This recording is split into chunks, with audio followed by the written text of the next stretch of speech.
नमो बुद्धाय। जय भीम साथियों। M UA के इस नॉलेज शेयरिंग वेबिनार सीरीज में मैं अजय नगराले आप सभी का तहे दिल से स्वागत करता हूँ। साथियों, just we will wait for some few minutes to start the presentation.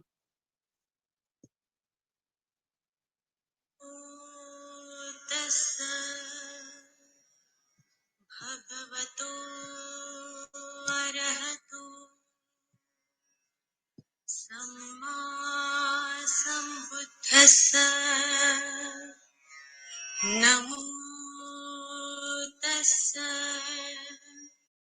भगवतो अरहतो सम्मा सम्बुद्धस्स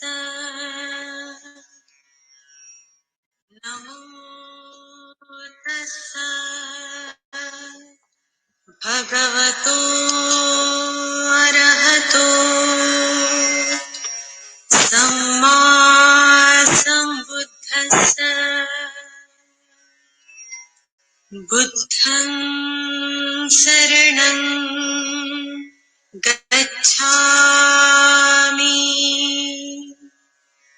धम्मं शरणं गच्छामि संघं शरणं गच्छामि द्वितीयंपि बुद्धं शरणं गच्छामि द्वितीयंपि धम्मं शरणं गच्छामि द्वितीयंपि संघं शरणं गच्छामि तृतीयंपि बुद्धं शरणं गच्छामि तृतीयंपि धम्मं शरणं गच्छामि तृतीयंपि संघं शरणं गच्छामि पाणातिपाता वीरमणि सिक्खापदं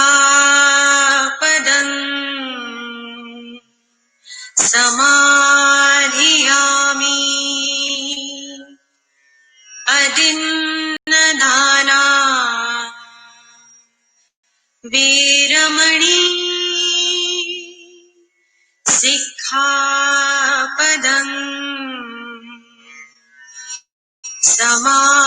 समाधियामि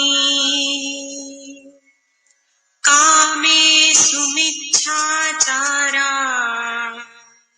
वीरमणि सिक्खापदं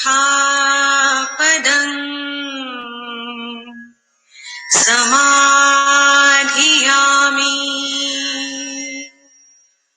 मूसावादा वीरमणि सिक्खापदं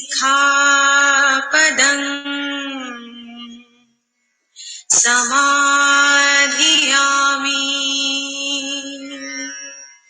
सुरामेरयमज्जपमादठाणा वीरमणि सिक्खापदं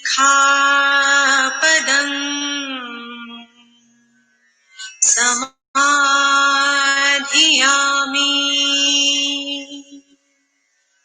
सब्बपापस्सकरणं कुशलस्य उपसम्पदा सच्चित्तपर्योदपणम् एतं बुद्धानशासनम्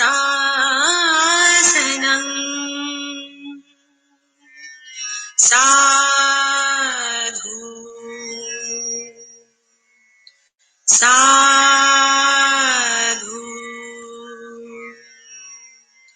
साधु।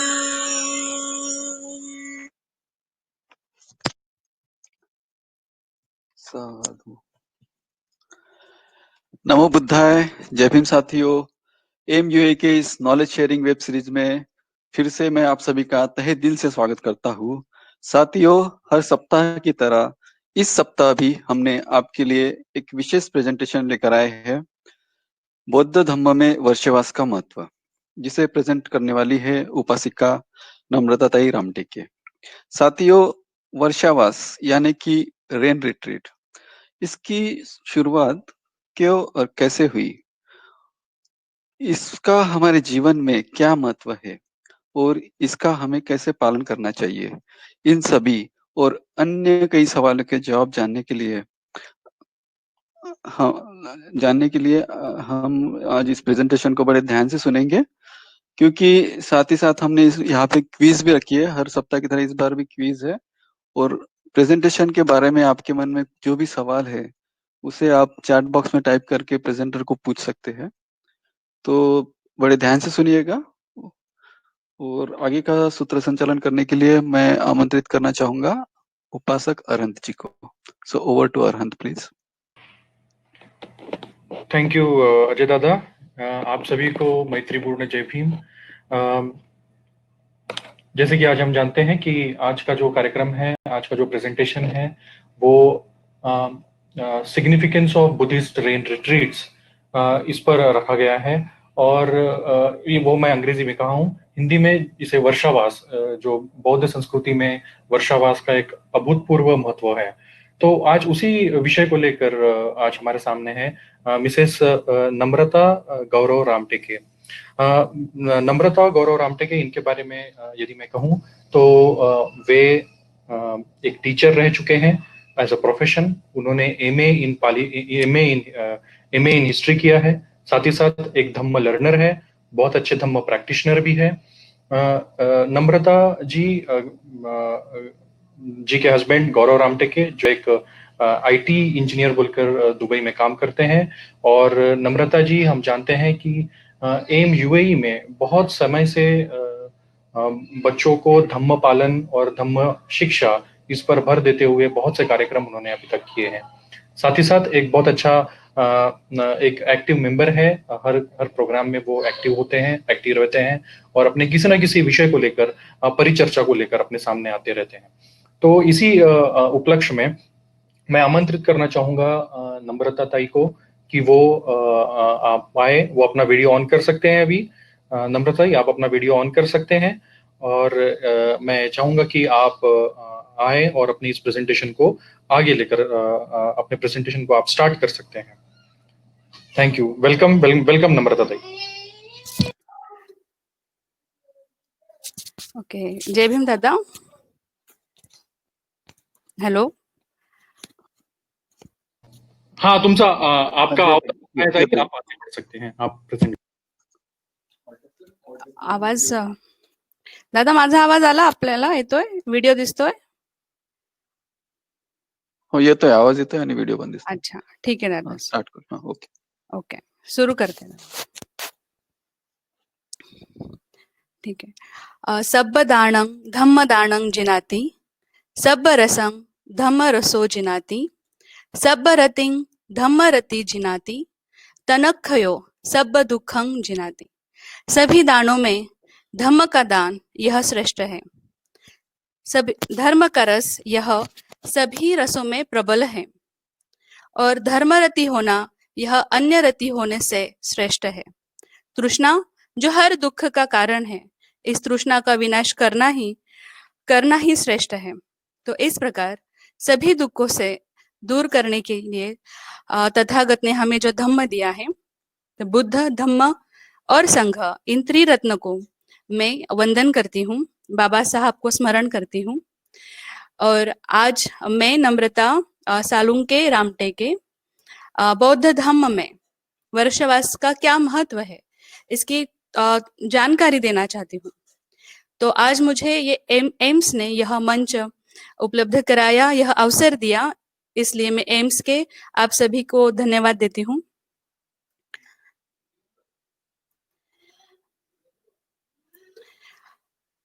हम वर्षवास की जानकारी लेने वाले हैं। तो वर्षवास क्या है?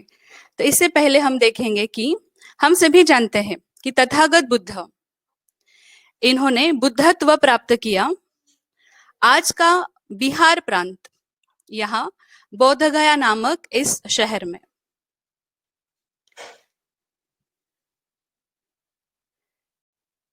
तो जब तथागत ने बुद्धत्व प्राप्त किया, तब उन्होंने सोचा, पहले 7 सप्ताह उन्होंने एकांत में व्यतीत किए। उन्होंने जो भी अभिधम्म, जो भी ज्ञान उन्होंने प्राप्त किया था, उन्होंने चिंतन मनन करते हुए ये 7 सप्ताह बिताए। हर एक सप्ताह में उन्होंने एक अलग एक्टिविटी की है। इसका हमें विस्तृत वर्णन हमारे साहित्य में उपलब्ध है। तो आज हम ये आपके सामने ये महाबोधि विहार है जो बुद्ध गया में है। यहाँ भगवान बुद्ध के बाद में जब सम्राट अशोक का समय था, तब इस विहार का निर्माण सम्राट अशोक द्वारा किया गया है। तो बुद्धत्व प्राप्ति के बाद 7 सप्ताह बाद तथागत ने सोचा कि मैंने जो धम्म पाया है, तो मैं इसका उपदेश मुझे किसे करना चाहिए। तब उन्हें, जब वे बोधिसत्व अवस्था में थे, सिद्धार्थ थे, तब उनके जो आचार्य थे उद्दक रामपुत्र और आलार कालाम, इन दोनों आचार्यों को उन्होंने स्मरण किया कि वे ये धम्म समझ सकते हैं। तब उन्हें ज्ञात हुआ कि ये दोनों आचार्य अब जीवित नहीं हैं। इसलिए फिर उन्होंने सोचा कि अब मैं ये धम्म किसको दूं। तब उन्हें स्मरण हुआ कि मैं जब बोधिसत्व सिद्धार्थ की अवस्था में था, तो पंचवर्गीय भिक्षुओं ने मुझे मेरी सेवा की थी, तो मुझे ये धम्म की देशना इन पंचवर्गीय श्रमणों को देनी चाहिए। यह सोचकर तथागत सारनाथ की ओर निकले। ये बोधि वृक्ष जो बोध गया में है, जहां पर तथागत ने बोधि प्राप्त की, अपना पहला सप्ताह यहाँ बिताया, बोधि वृक्ष की वंदना की, और फिर अपने पंचवर्गीय श्रमणों को धम्म उपदेश देने के लिए तथागत पहुंचे सारनाथ। आप यहाँ जो स्तूप देख रहे हैं, तथागत ने अपना पहला उपदेश जहां दिया, उस जगह पर बाद में इस स्तूप का निर्माण किया गया है। इसे हम धम्मिक स्तूप कहते हैं।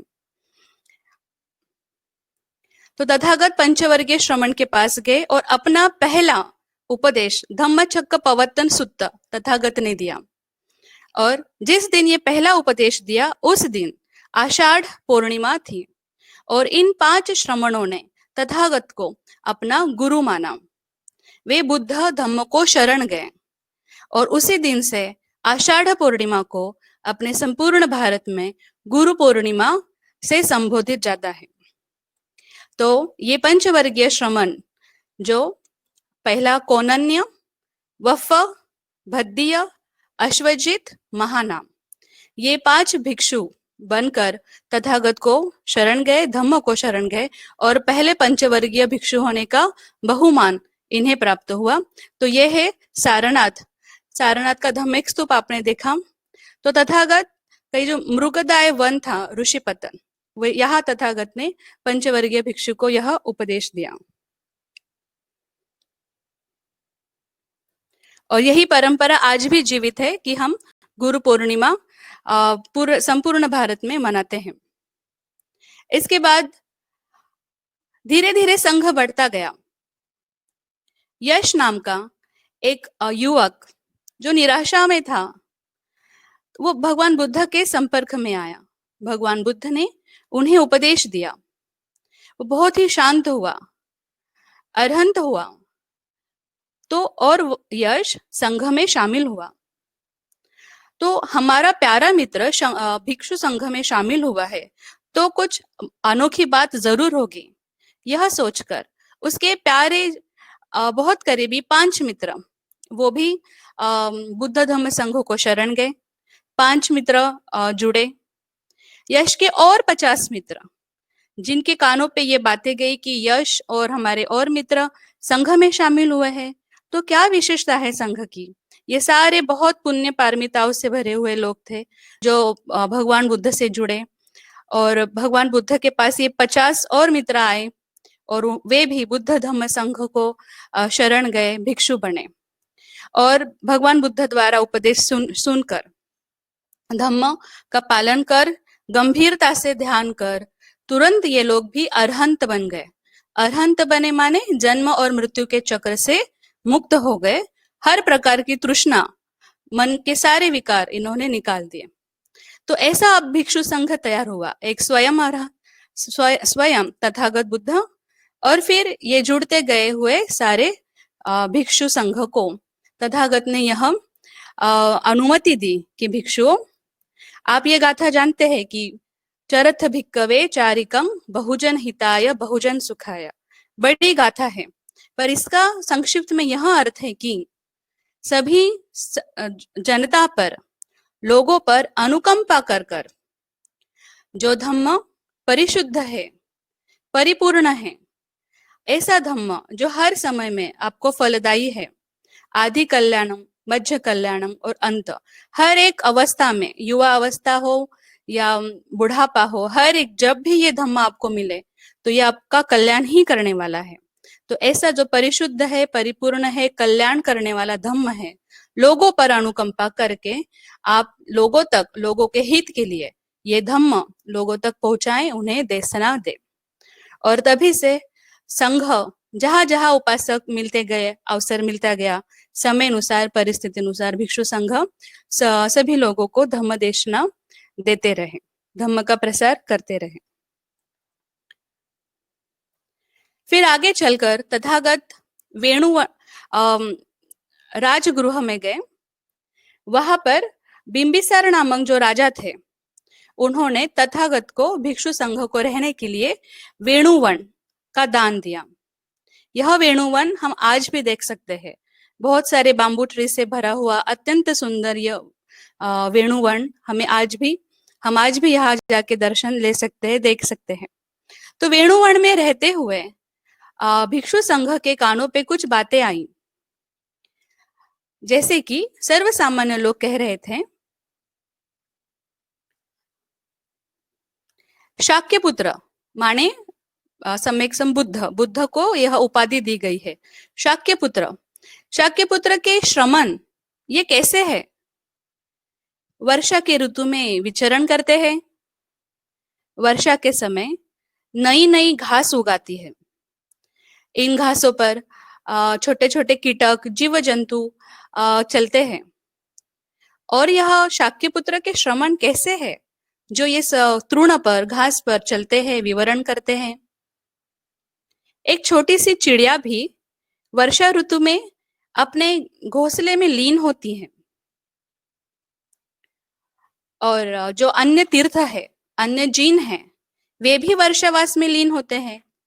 तो ये शाक्य पुत्र के श्रमण कैसे है, यह संपूर्ण वर्णन हमें महावग्ग में, विनय पिटक में मिलता है।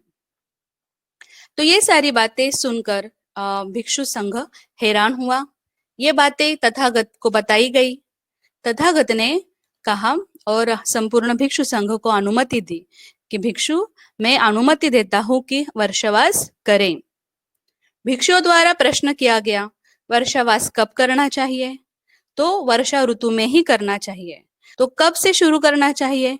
तो आषाढ़ पूर्णिमा से अश्विन पूर्णिमा तक यह 3 माह का वर्षावास होना चाहिए। इस प्रकार तथागत ने भिक्षु संघ को अनुमति दी। इसके बाद जैसे जैसे परिस्थिति सामने आई, तथागत ने कुछ बदलाव भी किए। जैसे यदि कोई उपासक, कोई राजागण, कोई अगर निमंत्रण देता है तो वह भिक्षु संघ उस निमंत्रण को स्वीकार कर वहां जा सकता है। और आगे परिस्थिति आई, कोई आपातकालीन स्थिति हो तो भिक्षु अपना विहार से, अपने वर्षावास करने वाले विहार से बाहर अन्य गांव भी जा सकता है, और परंतु 7 दिन बाद उन्हें अपने विहार में आना है, ताकि उनका संकल्प है वर्षावास का और उस एक ही विहार में रुकने का।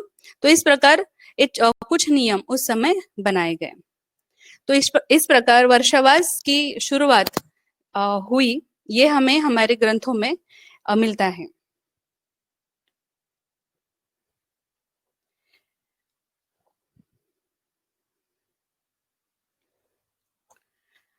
आप इस चित्र में देख सकते हैं कि एक श्रेष्ठी है, जिसे आज के काल में हम सेठ कहते हैं, बहुत धनवान व्यक्ति। तो जिस व्यक्ति के हाथ में आप छोटी सी एक बैग देख सकते हैं, धनों से भरी हुई है, तो यह अनाथ पिंडक है। अनाथ पिंडक यह नाम उन्हें मिला, उनका रियल नेम था सुदत्त, तो सबकी सेवा करने वाला है, इसलिए अनाथ पिंडक यह उन्हें उपाधि मिली। आप देख सकते हैं चित्र में बड़ी ही रोचक सुंदर एक कहानी है इसके पीछे। ये सभी जो लोग हैं, सोने की मुद्राएं जमीन पर बिछाते हुए, और इस प्रकार अनाथ पिंडक ने, ये जो राजकुमार है जेत राजकुमार से इस जमीन को खरीद लिया। क्यों? क्योंकि वे समझते, उन्हें इसका आनंद था कि मैं जिस जमीन पे विहार बनाने जा रहा हूँ, उस विहार में बैठकर हजारों लोग भगवान बुद्ध की वाणी से धम्म सुनेंगे और खुद एक श्रेष्ठ जीवन जीने की कोशिश करेंगे। इस बात से बहुत खुश होकर, जो भी परिस्थिति थी, तो इस प्रकार जेतवन नामक विहार अनाथ पिंडक ने बनाया, और इस राजकुमार के नाम से जेत, इस प्रकार का नाम उसे दिया गया। तो जेतवन में इसका यह उल्लेख इसलिए है कि तथागत ने अपने अनेक वर्षवास जेतवन में किए हुए हैं। आज यदि हम श्रावस्ती में गए तो हमारा जेतवन विहार आज इस प्रकार से हमें दिखाई देता है। पुरातत्व विभाग द्वारा जो उत्खनन किया गया है, इस प्रकार से जेतवन वन हम देख सकते हैं। हमें जरूर यहाँ जाना चाहिए। ऐसी एक महा उपासिका थी विशाखा, अत्यंत गुणी, शीलवान, दानशील। तो विशाखा ने भी तथागत बुद्ध धम्म संघ को पुब्बाराम करके विहार का दान किया था। तो जेतवन के बाद भगवान बुद्ध के वर्षवास पुब्बाराम इस विहार में भी हुए। तथागत ने एक वर्षवास यह अकेले में जंगल में बिताया, और इस समय एक हत्ती था जो तथागत की सेवा उसने की। 3 महीने वो तथागत के सेवा में रहा, और उससे प्रेरित होकर एक, आप देख सकते हैं, वानर है, उसने भी तथागत की सेवा की। तो इस प्रकार एक वर्षवास उन्होंने एकांत में बिताया, और एक वर्षवास अपनी माता को उपदेश करने के लिए उन्होंने 33 भवन में बिताया। तो इस प्रकार तथागत ने अपने आजीवन में 45 वर्षवास किए हुए हैं। तो ये चित्र आपके सामने है, एक्चुअली ये भिक्षुणी संघ है। तो ये चित्र आपके सामने रखने का यही उद्देश्य है, क्योंकि हमारे जैसे जैसे परिस्थिति सामने आई तो देखा कि हम लोगों में बहुत चर्चा है कि वर्षवास ये पुराना हो गया है। नहीं, तो वर्षवास कालानुरूप तो चेंज हुआ ही है, लेकिन भिक्षु को वर्षवास करना तो है, लेकिन इससे भी बेहतर एक आगे इनका विनय है, भिक्षु संघ का विनय है। तो वो क्या है, वो हमें समझना है कि जब दो भिक्षु एक दूसरे से मिलते हैं, तो सबसे पहले वे प्रश्न करते हैं, भंते आपके कितने वर्षवास हुए हैं? तब भिक्षु उत्तर देता है, मेरे 10 वर्षवास हुए हैं। दूसरा भिक्षु कहता है, मेरे 9 वर्षवास हुए हैं। तो 9 वर्षवास हुए जो भिक्षु है, वो पंचांग प्रणाम कर, झुक कर बड़े भिक्षु को वंदन करता है, नमन करता है। इसका अर्थ यह है कि जिसके ज्यादा वर्षवास हुए हैं, वह पढ़ाई से, अनुभव से वो बड़े हैं। तो इस प्रकार हमारा विनय है। तो वर्षवास का ये महत्व है कि हमारे भिक्षु संघ का जो सीनियरिटी है इससे होती है। तो ये चित्र में आप देख सकते हैं कि जो तीसरे स्थान पर है, क्योंकि एक चित्र में सिर्फ आपको पता चला इसलिए लिखा है कि जो सबसे पहले जो प्रवज्जित होता है, सिर्फ नया प्रवज्जित जो हुआ है, हम उसे श्रामणेर कहते हैं। और श्रामणेर 10 शील का पालन करता है। फिर वो श्रामणेर जब धम्म की पढ़ाई कर, अध्ययन कर लेता है, तब वो सीनियर भिक्षु द्वारा उसकी परीक्षा होती है। और इस मौखिक परीक्षा में, ओरली एग्जाम में, जब वो पास हो जाता है, सभी भिक्षुगण उसे पास कर देते हैं, तब उसे कहा जाता है कि ये मेरे शब्द है जैसे, तो तब उसे कहा जाता है उपसंपदा। तो उसे उपसंपदा दी जाती है, माने वो परमानेंट भिक्षु हो गया है। तो तब जाके उस श्रमण को हम भिक्खु कहकर बुला सकते हैं, माने वो परमानेंट भिक्षु है। और जब इस भिक्षु के धीरे धीरे 10 वर्षवास पूरे हो जाए, 10 साल वह पूरे कर ले, 10 वर्षवास कर ले, तब उसे कहा जाता है थेरो। जो पहला श्रामणेर हमने देखा, तो श्रामणेर का वर्षवास नहीं होता है, वह बड़े भिक्षु के सेवा में वर्षवास में सीखता है, पढ़ाई करता है, अध्ययन करता है। तो इस प्रकार 10 वर्षवास होने पर हम भिक्षु को थेरो कहते हैं या स्थवीर। इन दो शब्दों का हमें प्रयोग मिलता है। और फिर उस भिक्षु के 20 वर्षवास हो जाएं तो हम उन्हें महाथेरो, महास्थवीर इस प्रकार से कहते हैं। तो वर्षवास का इतना महत्व है हमारे यहाँ कि यह हमारा विनय है कि भिक्षु संघ इस प्रकार से एक दूसरे को संबोधित करता है। हम भिक्षु संघ को इस प्रकार से देखते हैं और उसी स्थान से वे बैठा भी करते हैं। तो ये है वर्षवास। अब कि तो वर्षावास में भगवान भिक्षु लोगों की क्या भूमिका होती है? तो भिक्षुओं को एक जगह पे रुकना है। वैसे तो आप वर्तमान स्थिति में हम देख सकते हैं, किसी का जन्मदिन हो, मरण हो, कोई दुखद परिस्थिति हो या सुखदायी हो, शादी हो या किसी भी प्रसंग में हम भिक्षुओं को अपने घर बुलाते हैं, परित्राण लेते हैं, धम्मोपदेश श्रवण करते हैं या बड़े बड़े सम्मेलन प्रोग्राम होते हैं। तो ऐसे हर कोई प्रोग्राम बारिश के दिनों में हम कम से कम ही करते हैं। तो वैसे ही भिक्षु को ये 3 महीना अपने एक विहार में रहना है। ज्यादा से ज्यादा हम शील कैसे पक्के हो इस पे ध्यान देना है और धम्म की पढ़ाई करनी है और अपना सारा समय ध्यान में लगाकर अपने चित्त को शुद्ध करने में, खुद का विकास करने में देना है। यही उनका वर्षवास की उनकी ये भूमिका है। और जब कोई उपासक उन्हें मिलता है, उपासक आता है, विनंती करता है, तो भिक्षु संघ ने उन्हें धम्म की देशना करनी है। यह इतना ये भूमिका एक भिक्षु संघ की होनी है। तो अब हम उपासकों का क्या काम है? तो हम उपासकों का यह कर्तव्य है आज की परिस्थिति में कि हमने भिक्षु को निमंत्रण देना है कि भिक्षु आप जो हमारे कॉलोनी में, हमारे शहर में, हमारे पास में जो विहार है, आप यहाँ वर्षवास कीजिए। तो हमें निमंत्रण क्यों देना है?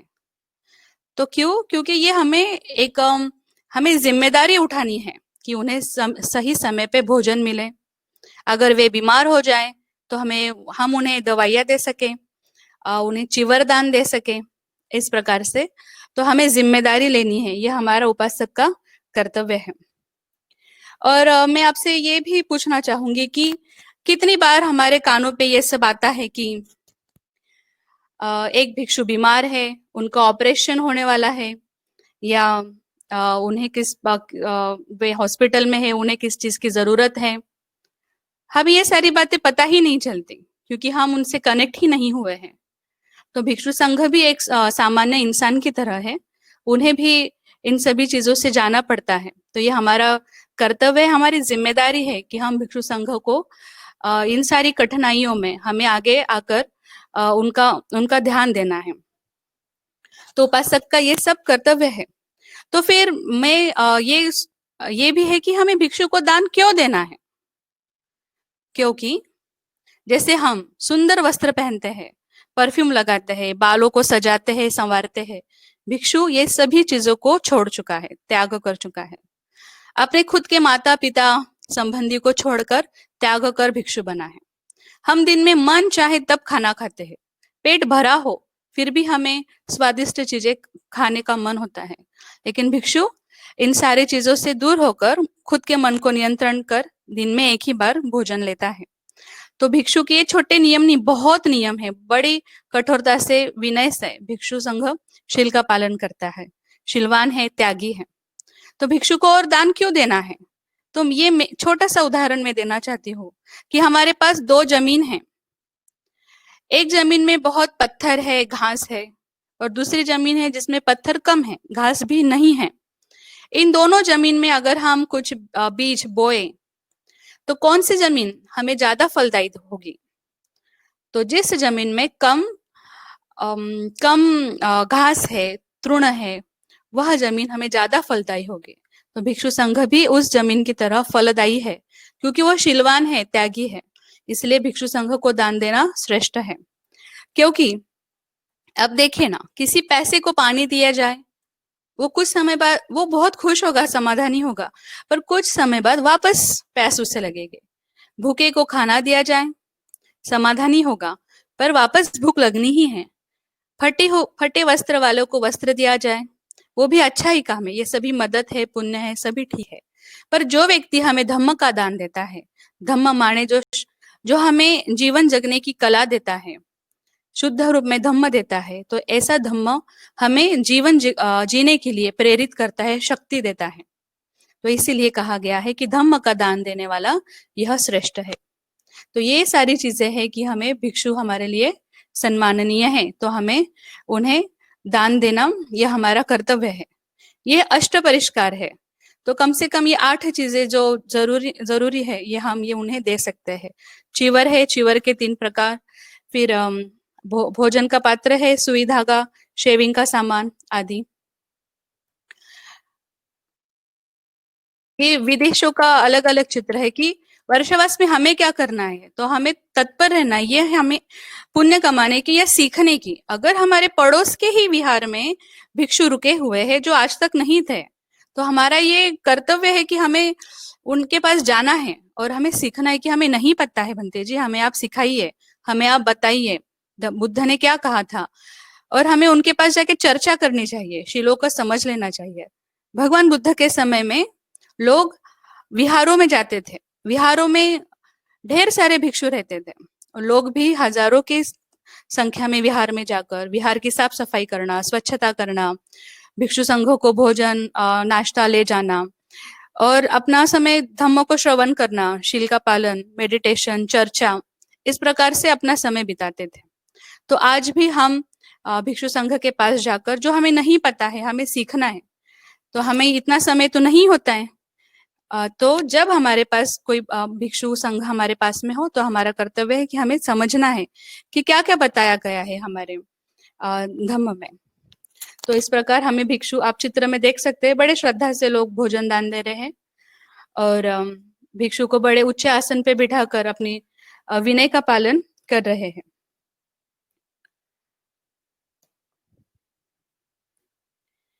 यह चित्र है कुशीनारा, कुशीनगर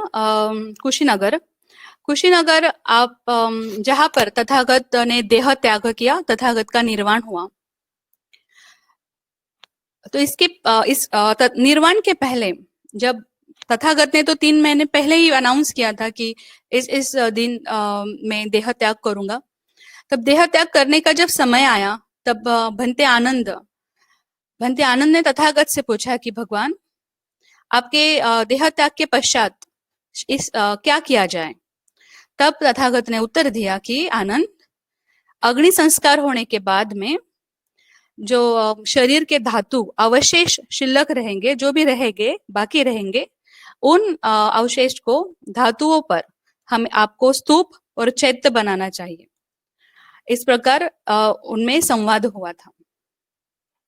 जब तथागत का निर्वाण हो गया, महाकाश्यप भक्ति द्वारा अग्निदाह भी हो गया, फिर उसके बाद वहां जो उपस्थित वहां पर जो उपस्थित राजागण थे, उनमें झगड़ा शुरू हो गया कि भगवान तो हमारे गांव के थे, हमारे गोत्र के थे, नहीं, उन्होंने तो हमारे नगर में आकर देह त्याग किया, तो जो भी अवशेष है, जो भी धातु शिल्लक है, इन धातुओं पर हमारा अधिकार है।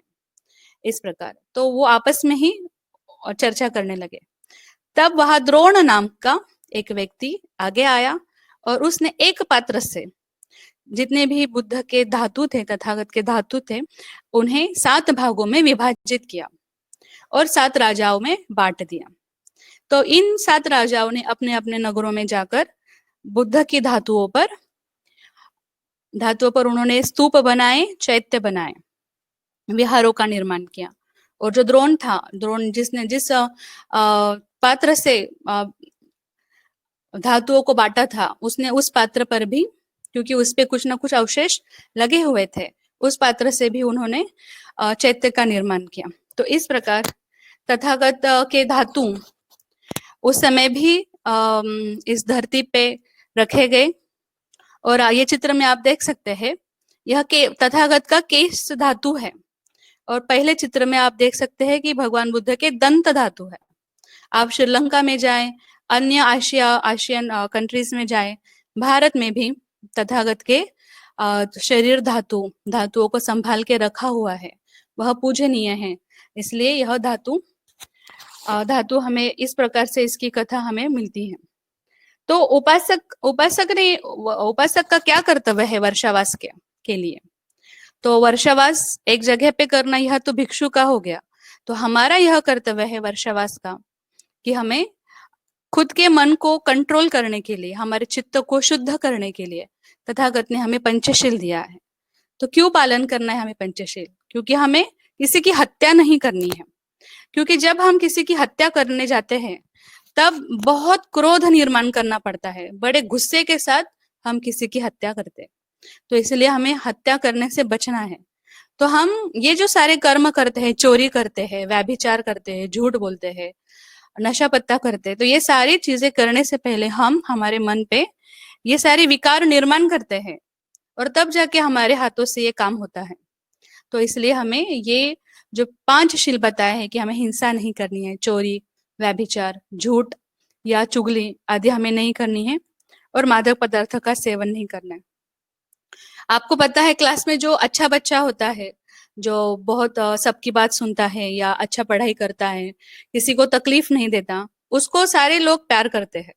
और जो दूसरे की चीजें छीन लेता है, दूसरों को मारता है, बुरे नाम से पुकारता है या बुरी चीजें खाता पीता है, ऐसा बच्चा हो या बड़ा आदमी हो, हर कोई उसे बुरा कहता है, समाज में उसे नाम ही रखा जाता है। तो इस प्रकार से अगर हम शीलों का पालन करें, ये तो ऊपर ऊपर की बातें हो गई, तो हम जब शीलों का पालन करते हैं तब हम खुद को ही अच्छा बनाने की कोशिश करते हैं। तो ये पंचशील का हमें डेली हमें पंचशील लेकर पालन करना है। और तथा कुछ लोगों का बहुत सारे गैर समझ है उपोषण के बारे में। तो जो लोग पंचशील अच्छे से पालन करना उन्हें प्रैक्टिस हो गया है, उन लोगों ने अष्टशील पर ध्यान देना चाहिए। तथागत ने स्वयं कहा है कि उपोषण का पालन करना, शीलों का पालन करना यह उपासकों के लिए कठिन है। इसीलिए कम से कम हफ्ते में एक बार या पूर्णिमा के दिन, अमावस्या के दिन या 2 अष्टमी, तो ऐसे हफ्ते में एक बार हमें 8 शील लेकर हमें पालन करने चाहिए। तो ये क्यों करना है हमें 8 शील? अगर मैं यहाँ एक मूवी देख रही हूँ तो उस मूवी से मेरा कोई संबंध नहीं है, लेकिन उस मूवी में कोई रोने लगता है तो यहाँ मेरे आंखों से पानी आ जाता है। वहां पर कोई डांस करना शुरू कर दे तो मैं यहाँ रिएक्ट करती हूँ। अगर वहां फाइटिंग शुरू हो जाए तो मैं कहती हूँ बहुत अच्छा हुआ, बहुत मारो वे और मारो, तो मैं भी उनसे जुड़ जाती हूँ। तो मेरा मन, हमारा जो मन है यहाँ बैठे बैठे वो सारी चीजें पर रिएक्ट करना शुरू कर देता है। जो भी चीजें हो, वासना निर्माण हो जाती है या हर प्रकार के विकार मन में उत्पन्न हो जाते हैं। तो जब हम ये नच्य गीत वादित करना रोक देते हैं तो हम हमारे मन को एक कंट्रोल करते हैं, हम हमारे मन को बुरी चीजें नहीं देते हैं। माला गंध, बहुत सुंदर साड़ी पहनी है, बहुत अच्छे ज्वेलरी पहनी है, तो मैं घमंड आ जाता है कि नहीं मेरी साड़ी सबसे अच्छी है, मेरे पास ज्यादा सोना है। तो इस प्रकार इन सारी चीजों से हम हमारे मनों पे और विकार निर्माण करते रहते हैं। तो हमें वही पानातिपाता, हिंसा नहीं करनी, चोरी नहीं, तो ब्रह्मचर्य का पालन। तो इस प्रकार ये 8 शील का पालन करने से तो हम प्राणी हिंसा नहीं कर रहे हैं, तो हम हमारे चित्त को ये बुरी चीजों से हमें बचा रहे। तो ये जो लोभ है, राग, द्वेष, मोह, ये सारी चीजों से हम जुड़े हुए हैं। बार हमें हम यूट्यूब हमारे या फिर जो भी इंटरनेट के सारी चीजें हैं, आज हम उनके व्यसनी हो चुके हैं। तो कहीं ना कहीं खुद को कंट्रोल करने के लिए हमारे मुंह से जानबूझकर या बिना जाने भी कुछ बातें निकल जाती है। तो जिस दिन हम शील लेते हैं, उस दिन हम खुद को कंट्रोल करते हैं कि नहीं नहीं मुझे ये नहीं करना है, नहीं नहीं मुझे ये नहीं बोलना है। तो इस प्रकार से धीरे धीरे धीरे धीरे हम अपने मन को आदत लगाना शुरू कर देते हैं। तो इसीलिए अष्टशील हमारे लिए एक खुद को हम डिसिप्लिन में रखने की कोशिश करते हैं। तो जो लोग पंचशील का पालन करते हैं, निसर्ग खुद उसे प्रोटेक्ट करता है। और हर कोई देखिए, हर किसी भी देश में अगर कोई हत्या करता है, झूठ बोलता है, तो कानून के तहत उसे बहुत सारी शिक्षाएं होती रहती है। तो हम अगर शील का पालन करेंगे तो हम इन सारी चीजों से हम बचते हैं। तो हमारा उपासकों का यह कर्तव्य है कि हमें इन सारी चीजों से बचना है। तो बाबा साहब ने हमें ये जो धम्म दिया है, बड़ी विचार पूर्वक हमें ये धम्म दिया है, बहुत अध्ययन करके हमें ये धम्म दिया है। तो ये हमारा कर्तव्य है कि ये धम्म क्या है हमें समझना है। हमें दूसरे संप्रदाय का चश्मा आंखों पे न लगाते हुए हमारे धम्म को देखना है। और इसके लिए हम क्या कर सकते हैं? तो हमें हमारे परिवार को साथ में लेकर, हमारे बच्चों को साथ में लेकर उन्हें हमें समझाना है कि बुद्ध कौन है, उन्होंने क्या उपदेश किया, पंचशील का क्या महत्व है। हमें उन्हें चर्चा करनी है। हमें उनके अभी जो उनका बच्चों के मन पर हमें अभी ये सारी बातें उन्हें पता समझानी है, ताकि वो जब वो बड़े होके तो एक आदर्श व्यक्ति बनेंगे। क्योंकि देखिए ना, हमारे आसपास देखिए, हमारे मुस्लिम भाई है, उनके बच्चे, छोटे बच्चे भी रोजा करते हैं, बड़ी एकदम बड़े डिसिप्लिन के साथ वो सभी काम करते हैं। बड़ा मुश्किल होता है ये रोजा करना। दूसरे हमारे हिंदू छात्र देख लीजिए, उपवास करना। छोटे जो बच्चे हैं, बच्चे भी, बड़े तो जाने दीजिए, बच्चे भी उनके पेरेंट्स उनको कहते हैं कि ये करना है, वो करना है। और जो क्रिश्चियन फैमिलीज मैंने देखी हुई है, वे लोग तो ऐसे है कि खाना खाए बिना, वो प्रेयर किए बिना खाना नहीं खाते। तो प्रेयर करने का उनके चर्च में कंपलसरी उन्हें जाना होता है। तो ये सारे लोग अपने संप्रदाय को बड़ी कठिनता से पालन करते हैं, स्ट्रिक्टली फॉलो करते हैं। लेकिन क्यों करते हैं, इसका उत्तर उनके पास नहीं है। किया करना है, बस करते जा रहे। तो हमें हमारे बच्चों को समझाना है कि पंचशील क्यों श्रेष्ठ है, हमें क्यों समझना है पंचशील। तथागत के बहुत सारे उपदेश है। करणीय मैत्र सुत्त है, क्यों मैत्री करनी है, क्या करने से हमारा पराभव होगा, क्या करने से हमारा मंगल होगा। ऐसे अनंत सुत्त हमारे पास उपलब्ध है। तो बाबा साहब ने जो हमें धम्म दिया है, हमें वह अलर्ट रह के हमारा समय थोड़ा हमें देना चाहिए। हम बहुत मोबाइल में, हम हर जगह पे हमारा समय देते हैं। तो कम से कम ये वर्षवास का एक अवसर मानकर हमें थोड़ा समय हमारे परिवार के लिए देना जरूरी है। विदेशों में बड़े श्रद्धा से यह वर्षवास बड़े उत्साह से मनाया जाता है, बड़ी श्रद्धा से सभी लोग इकट्ठा होकर खुशी से मनाते हैं। और हमारे भारत में हमने देखा कि सभी भिक्षुगण भी विहार में वर्षवास करते हैं। उपासक लोग अन्य ग्रंथ, बुद्ध और उनका धम्म ग्रंथ का पठन करते हैं। और हफ्ते में एक बार विहार में जाते हैं, या जिनको पॉसिबल है वो डेली जाते हैं। तो बहुत ग्रंथ है हमारे पास, मिलिंद प्रश्न है, धम्म पद के 4 भाग है, अनेक ग्रंथ हमारे पास है। तो हमें उनको भी पढ़ना है। तो क्यों सिर्फ 3 महीने में ही क्यों हमें ग्रंथ पठन करना है? हम ये साल भर ग्रंथ पठन कर सकते हैं। जब हम विहार में जाते हैं तो हम लोगों से मिलते हैं, हमारा अनुभव शेयर करते हैं, उनका अनुभव सुनते हैं, भिक्षु द्वारा सुनते हैं, चर्चा करते हैं।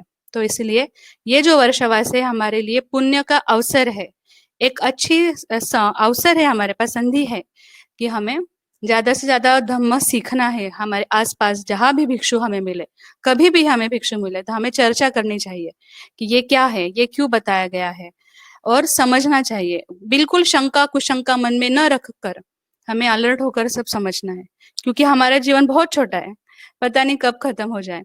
तो इसलिए जितना भी हमारे पास समय है हमें इसे समझना होगा।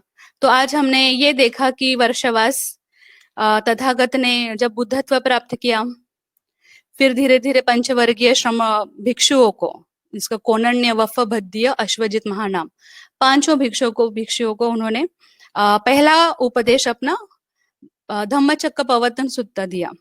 और जिस दिन दिया उस दिन आषाढ़ पूर्णिमा थी। इसी पूर्णिमा को संपूर्ण भारत में गुरु पूर्णिमा भी कह के संबोधित किया जाता है, सेलिब्रेट किया जाता है। बोधि वृक्ष के नीचे बैठ के ये ज्ञान प्राप्त किया। फिर वे सारनाथ पहुंचे, धम्मेक स्तूप हमने देखा। फिर उसके बाद वेणुवन में गए। फिर उसके बाद वर्षवास की शुरुआत कैसे हुई इसकी कहानी हमने देखी। महावग्ग में इसका सारा रेफरेंस हमें मिलता है। फिर हमने देखा कि वर्षवास शुरू हुआ, बुद्ध ने कुछ नियम लगाए।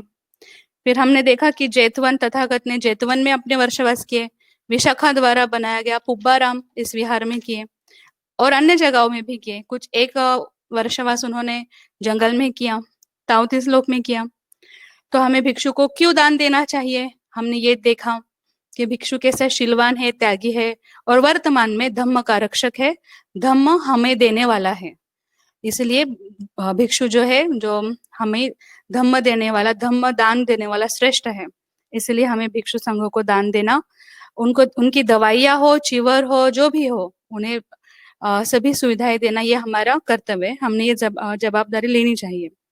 फिर हमने ये नई बात देखी कि श्रमण किसे कहते हैं।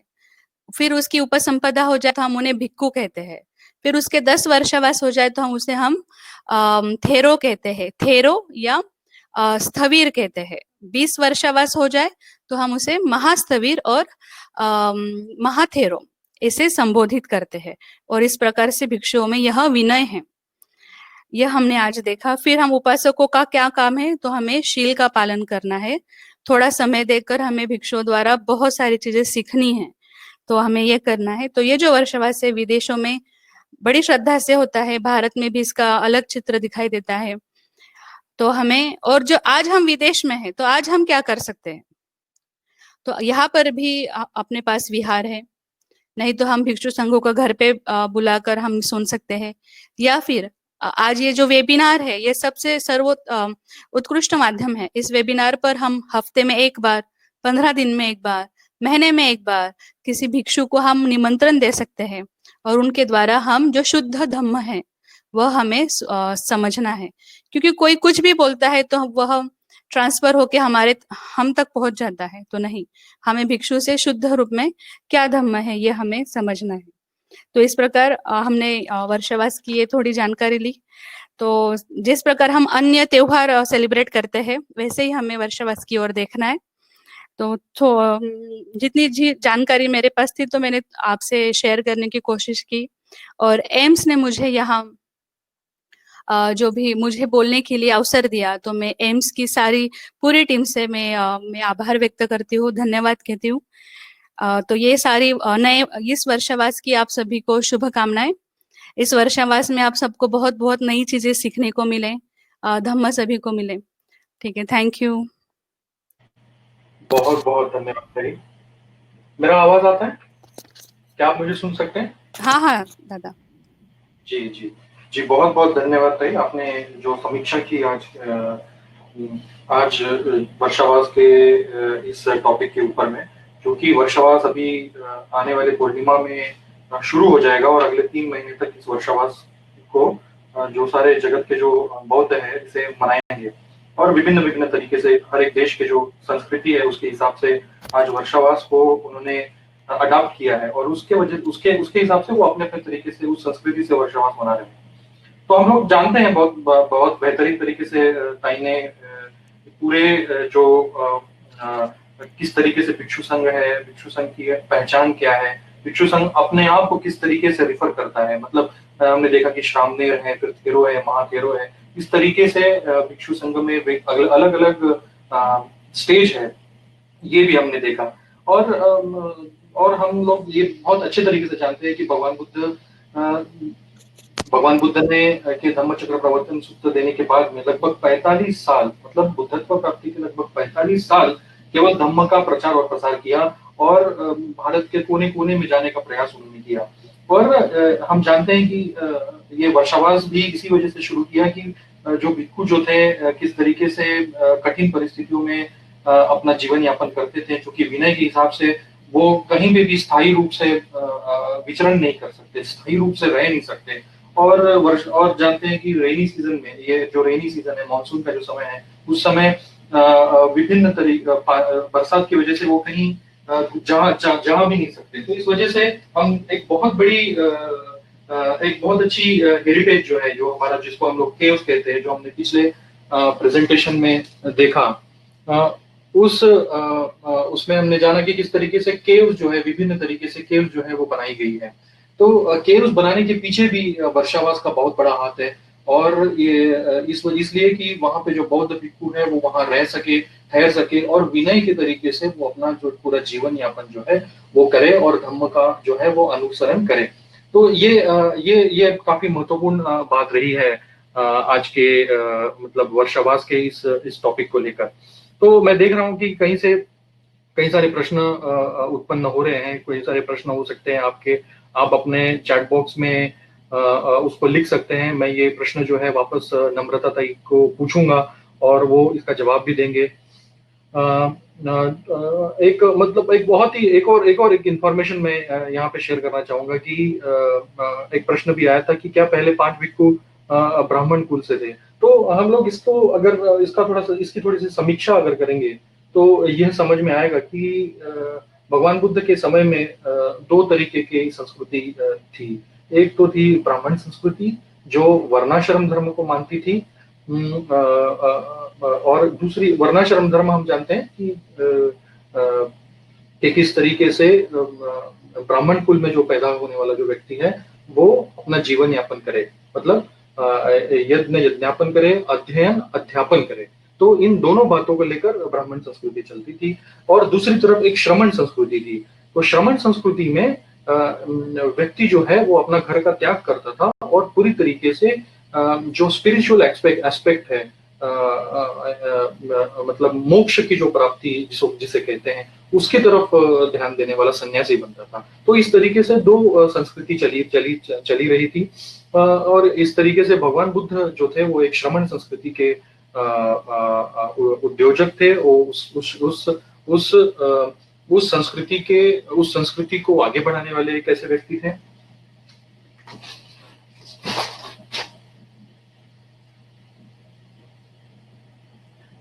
तो मैं अभी आगे के कुछ प्रश्न लेता हूं।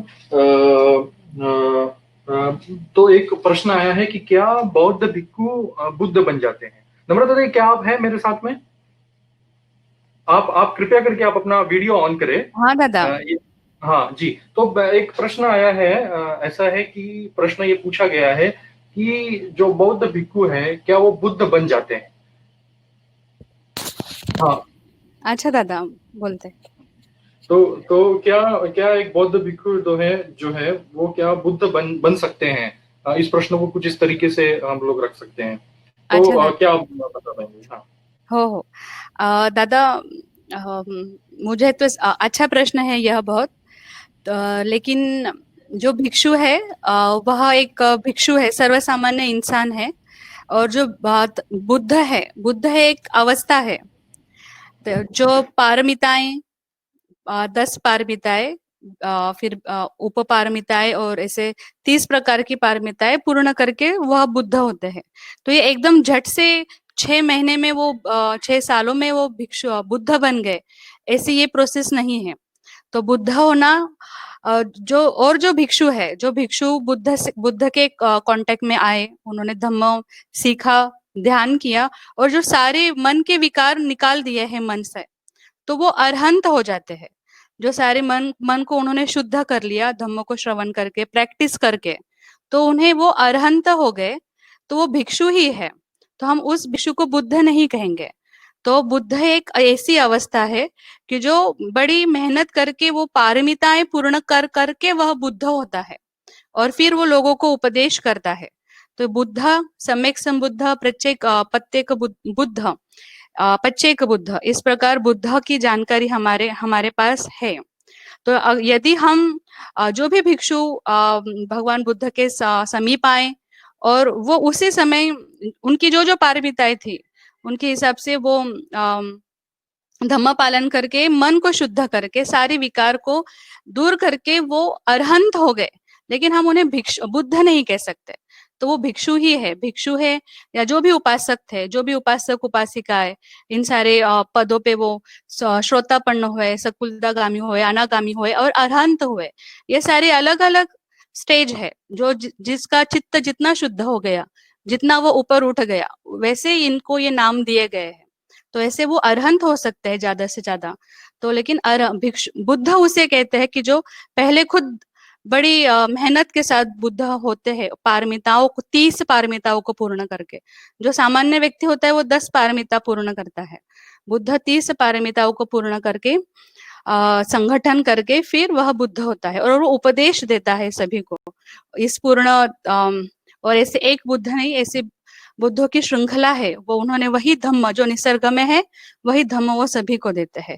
तो भिक्खु है तो हम भिक्षु को, भिक्षु अरहंत होता है या फिर अरहंत अवस्था तक पहुंचता है, हम उन्हें बुद्ध नहीं कहते हैं। ये मेरा प्रयास था बताने का भैया। जी ताई बहुत बहुत धन्यवाद। हमें और भी बहुत से प्रश्न आ रहे हैं। मैं कुछ थोड़ा सा बोलते हुए मैं फिर रुक गया था क्योंकि प्रश्न आ रहे थे। तो मैं कह रहा था कि ब्राह्मण संस्कृति और श्रमण संस्कृति दो संस्कृति थी। इस वजह से ब्राह्मण जो थे वो अध्ययन अध्यापन और यज्ञ यज्ञापन करते थे, और श्रमण संस्कृति के जो लोग थे वो घर त्याग करके इस तरीके के अपना सन्यासी बन जाते थे और अपनी मतलब अलग अलग विषयों के उत्तर ढूंढते थे। उसी तरीके से बुद्ध भी थे। तो हम जानते हैं कि बुद्ध भी थे और जैन महावीर वो जो पूरी परंपरा चल रही है वो भी रहे हैं। तो कहने का मतलब ये है कि ये दो विभिन्न परंपरा है, और एक व्यक्ति जब वर्णाश्रम धर्म को नहीं मानता है तो वो ब्राह्मण नहीं कहलाता, तो वो कुछ और हो जाता है। तो इसी तरीके से जब भगवान बुद्ध के सामने जब पंचभग भिक्षु जब थे तो वो ब्राह्मण बोलकर नहीं थे, वो एक सन्यासी बोलकर थे। तो उन्हें और सन्यासी जो है मतलब श्रमण संस्कृति में आने के लिए तत्पर होता है, तो इस तरीके से वो एक श्रमण संस्कृति का भाग बन जाते हैं। तो कहने का मतलब है, और इसमें थोड़ी सी एक और बात अगर डालें तो हम उपाली को जानते हैं। उपाली जो थे ये एक नाई समाज से आए थे, और उन्होंने जो है पूरा विनय पिटक जो है इसकी रचना की। भगवान बुद्ध ने जिस तरीके से विनय की बात कही तो उसको रखा गया उन्होंने विनय में। तो एक बहुत ही विद्वान व्यक्ति भी बन सकता है कोई भी। भगवान बुद्ध की यही तो धम्म की बात है कि कोई एक सादा व्यक्ति भी जो है वो बुद्ध बन सकता है। तो हम लोग थोड़ा प्रश्नों को आगे लेकर जाते हैं। तो एक ऐसा प्रश्न पूछा गया है कि वर्षावास जो है वो कौन कौन मना सकता है, मतलब क्या केवल भिक्षु संघ ही वर्षावास मनाता है, तो क्या उपासक किस तरीके से मना सकता है? ये थोड़ा प्रश्न है, थोड़ा आप इसको बताएं। हो दादा। हेलो, ठीक है। हेलो दादा, आवाज येतोय? हाँ, मुझे इस पे एक थोड़ा सा, आपने जो भी संस्कृति के बारे में कहा, मेरा समर्थन है भैया इसे, कि जैसे ब्राह्मण संस्कृति थी, श्रमण संस्कृति थी, कि वे सारे लोग वेद में या फिर जो भी कर्म कांड में लगे हुए थे। लेकिन हमारे बौद्ध साहित्य में ब्राह्मण उसे कहा गया है जो जिसका व्यवहार उच्च जो व्यवहार करता है, जो आचरण जिसका श्रेष्ठ है, उसी व्यक्ति को ब्राह्मण कहा गया है। अगर वो झूठ बोलता है, गंदे काम करता है, बुरे काम करता है, तो उसे ब्राह्मण नहीं। तो श्रेष्ठ जिसका व्यवहार है, जिसका आचरण शुद्ध है, वह व्यक्ति ब्राह्मण कहलाता है, श्रेष्ठ कहलाता है। ये सारी बातें हमारे ग्रंथों में, हमारे त्रिपिटक में ये उपलब्ध है। तो मैं यही कहना चाहूंगी, जो भी श्रेष्ठ है, तो ये वो बात थी। तो हमें ये आजकल के परिस्थिति से जोड़ के उन्हें नहीं देखनी चाहिए। और आपने ये प्रश्न पूछा कि वर्षावास ये सिर्फ भिक्षुओं से रिलेटेड है या उपासकों ने कैसा करना चाहिए? तो भिक्षुओं के लिए यही कि उन्हें एक जगह पे रुक के ज्यादा से ज्यादा धम्म की अध्ययन करना है, पढ़ाई करना है। और उपासक अगर उनके पास आते हैं तो उन्हें धम्म देशना देनी है। तो उपासक का यह कर्तव्य है। उपासक क्या कैसे कर सकता है वर्षावास? तो उपासक ऐसे नहीं बोल सकता कि मेरा वर्षावास है, नहीं, वर्षावास यह भिक्षु का होता है। और क्यों होता है, मैंने एक स्लाइड में आपको दिखाया था कि उसके अगर 5 वर्षावास हो गए, 10 वर्षावास हो गए, तो उसे थेरो कहते हैं, महाथेरो कहते हैं, भिक्षु कहते हैं। तो वर्षावास का ये बहुत इंपॉर्टेंस उनके विनय में है। तो उपासक ऐसे नहीं कह सकता मेरा वर्षावास शुरू है, नहीं। तो उपासक का यह कर्तव्य है कि वह शील का पालन, वो दिन के 365 दिन भी शील का पालन कर सकता है। तो वर्षावास का विशेष यह है कि उसके पास आसपास जो भिक्षु है उसको वहां से धम्म सीखना है। तो शील का पालन अभी वर्षावास का पीरियड है, तो जो उपासक है तो उसको क्या जिम्मेदारी है, हमारे भिक्षु संघ की उसे जिम्मेदारी लेनी है, उनको भोजन समय पे देना है, उनको दवाइयाँ देनी है। तो ये हमारा कर्तव्य है और हमें शील हमारे अच्छे करने। हमें बहुत सारी बातें नहीं पता है धम्म के बारे में, तो हमें उनके पास जाना है और पढ़ना है, सीखना है उनके द्वारा कि क्या है। तो यही उपासकों का कर्तव्य है। भिक्षु संघ को दान देना है, उनको क्या जरूरत है ये देखना है। यही मैंने अभी एक पॉइंट रखा था कि हमें पता चलता भी है क्या कि एक भिक्षु बीमार है, हॉस्पिटल में एडमिट है, किसी का ऑपरेशन चल रहा है, तो ये जिम्मेदारी हमारी ही बनती है कि हमें उनको ध्यान देना है, उन्हें क्या जरूरत है। तो ये उपासक का कर्तव्य है। तो उपासक के लिए धम्म पालन शील पालन करना ही यही एक उसका खुद के विकास के लिए कर्तव्य है। फिर वो जरूरी नहीं कि वो सिर्फ वर्षावास में ही करे, तो वो पूरे साल भर पंचशील कर सकता है। और जब उसे मौका मिले तो हफ्ते में एक बार पूर्णिमा में, अमावस्या, अष्टमी जो 2 आती है, तो यहाँ वो अष्टशील का पालन कर सकता है। तो ये उसकी प्रैक्टिस है। शीलों का पालन करना माने खुद के मन को शुद्ध करने के लिए, मन को कंट्रोल करने के लिए हम ये इस प्रकार से हमें खुद को समय देना है। तो उपासक वर्षावास कैसे करेगा, तो उसको वर्षावास में वो भिक्षु की सेवा कर सकता है, उसके पास जाके धम्म श्रवण कर सकता है, और शील पालन करना उसकी जिम्मेदारी है और भिक्षु को देखभाल करना उसकी जिम्मेदारी है। तो ये उसके लिए पुण्य की संधि है कि ज्यादा से ज्यादा अच्छा हम पढ़ सके। ओके, थैंक यू ये सवाल का जवाब देने के लिए बहुत धन्यवाद नम्रता जी।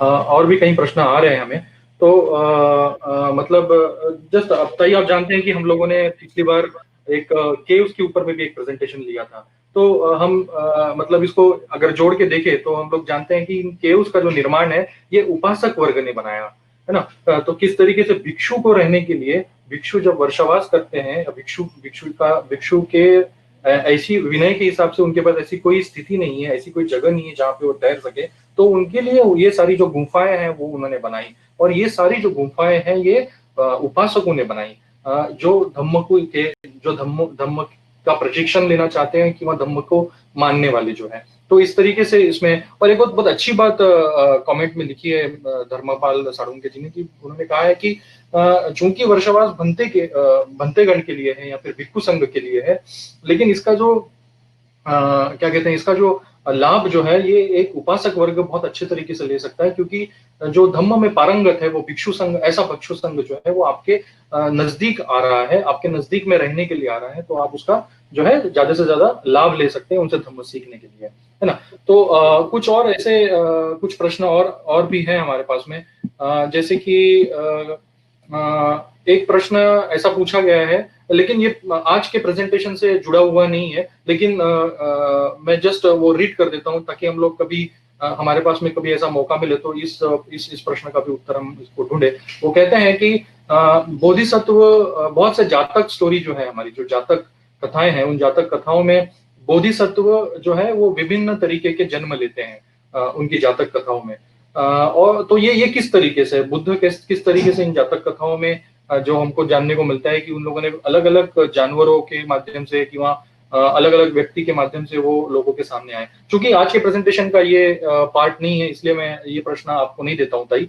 मैं इसे आप कुछ कहना चाहते हैं इस पर?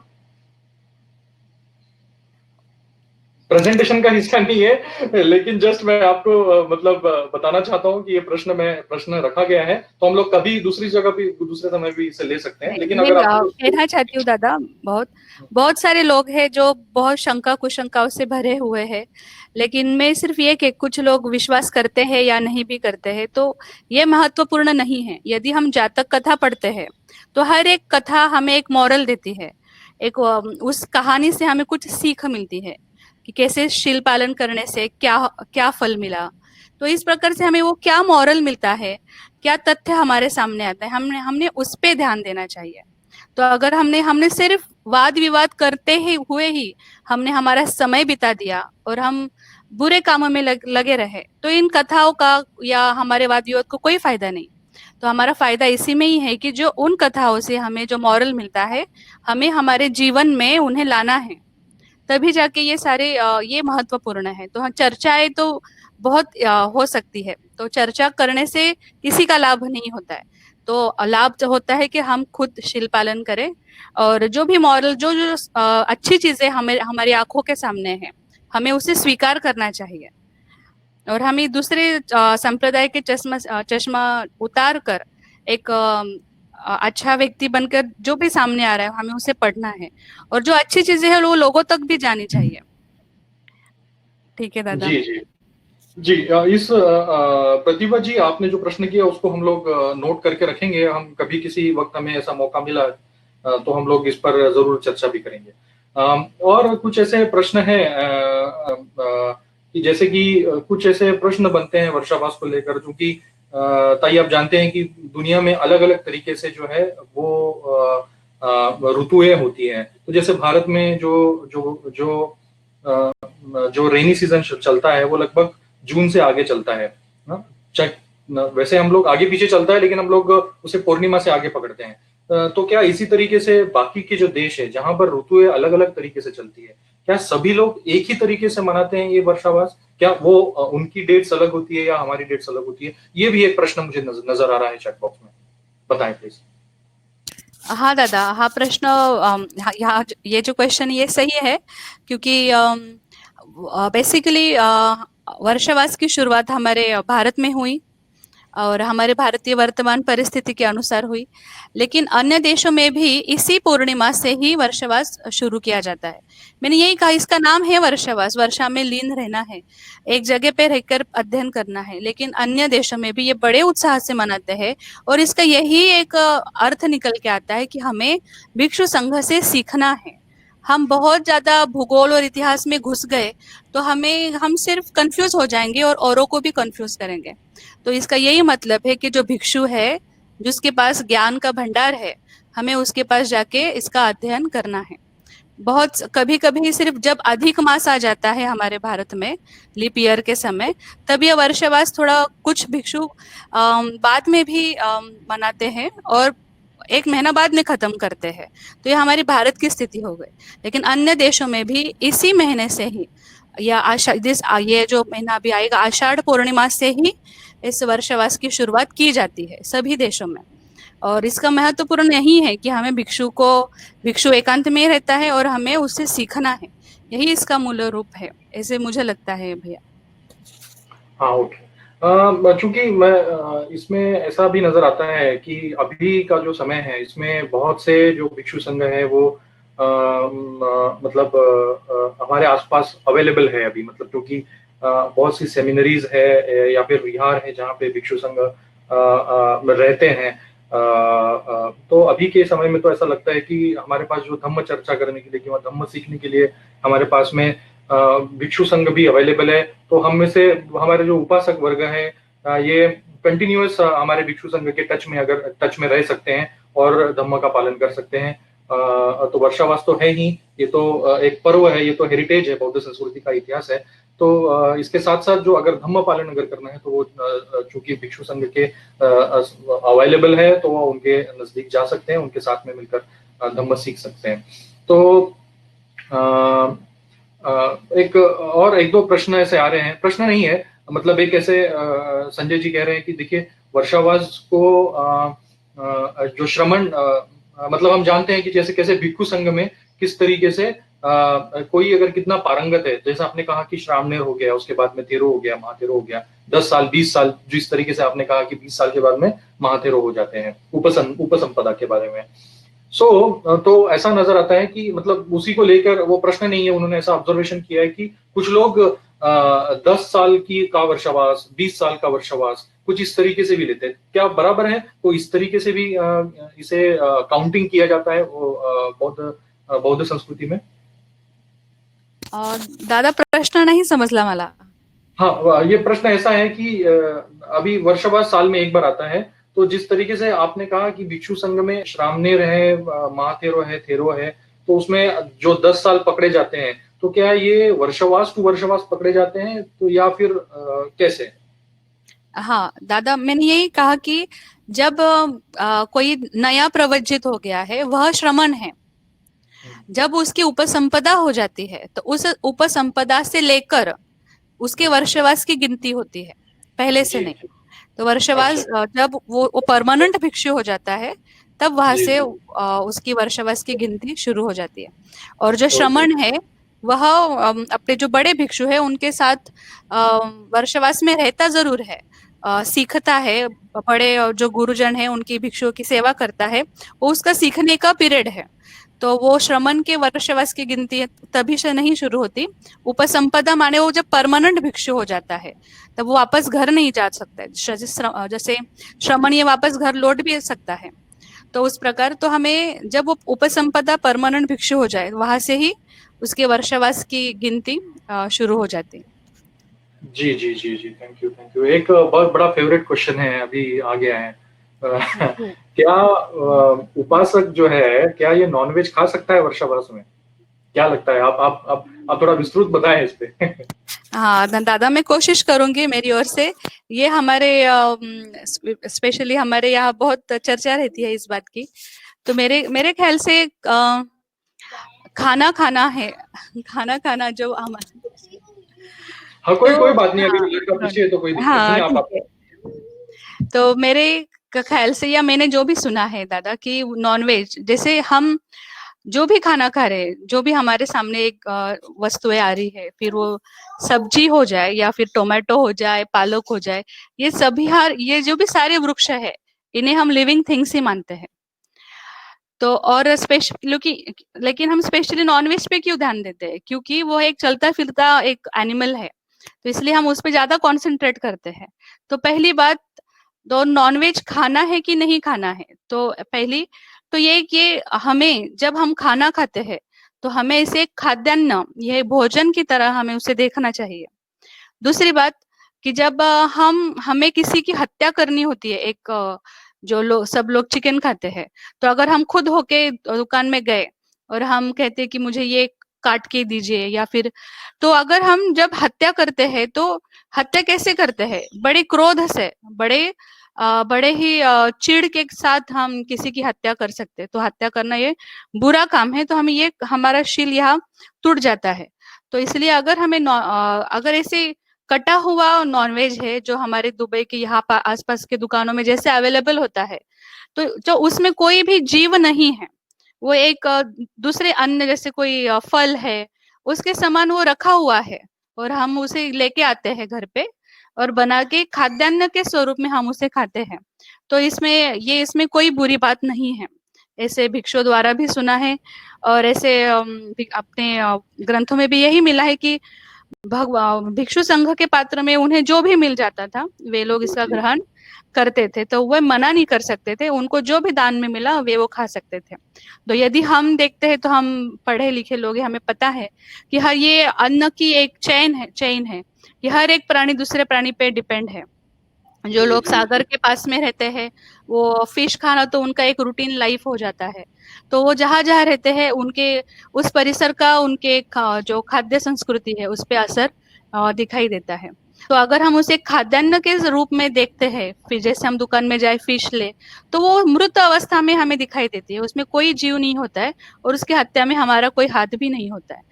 तो हम एक खाद्यान्न के रूप में अगर हम उसे ले आते हैं, पकाते हैं, तो वो ये प्रोसेस में हमारे मन की स्थिति नहीं बिगड़ती है, हमारे मन में कोई विकार उत्पन्न नहीं होता है। तो एक वस्तु रूप में हम उसे घर में ले आकर हम पका के खाते हैं। तो इसलिए हम जो उपासक है तो हम इसे खाद्यान्न के रूप में हम इसे खा सकते हैं। तो लेकिन जब किसी हत्या की परिस्थिति आ जाए, अगर हम हमारे मुख द्वारा बोलते हैं कि ये काट के मुझे, ये जीवित प्राणी है, ये इसे काट के मुझे दीजिए आप, तो ये जरूर ये हत्या हो गई, ये हमारे द्वारा ही हत्या हो गई। तो निश्चित इसका पाप हमारे सर पे ही आएगा और हमारा शील यहाँ पर टूट जाता है। तो या हमने डिसाइड करना है कि आपको अगर मांसाहार लेना है तो आपको किस प्रकार से लेना है।